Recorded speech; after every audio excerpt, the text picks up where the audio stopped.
কাকু আমার গরম লাগতেছে। তোর গরম লাগদি তা আমার সাথে ক্ষতি কে? তোর গরম লাগদি তুই ফ্যান চালা, ও ফ্যান চালাবে না।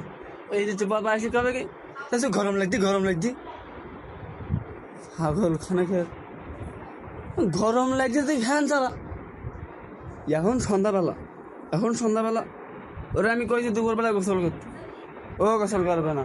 আর এই তোমার বাড়ি শিখি কি গরম লাগদি। তো গরম যদি তুই গোসল না করিস তা গরম কি তোর লাগবে না আমার লাগবে? তোর লাগবে।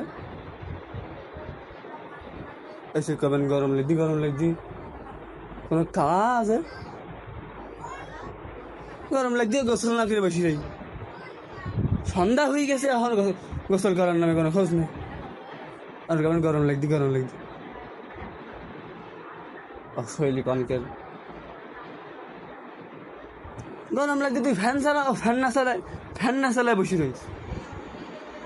আমি আমার ঘরে ফ্যান চালায় বসে রয়েছি, আমার ঘরে থাকবে না, অন্য ঘরে যাই বসে থাকবে। ওর এই ঘরে ফ্যান চালাইছ কি জন্য, এই জন্য ওই ঘরে যাই বসে থাকবে। আবার শিখাবে গরম লাগদি গরম যে কত লাগদি তা তো দেখাই যাচ্ছে। গরম লাগদি পাগল খানকের।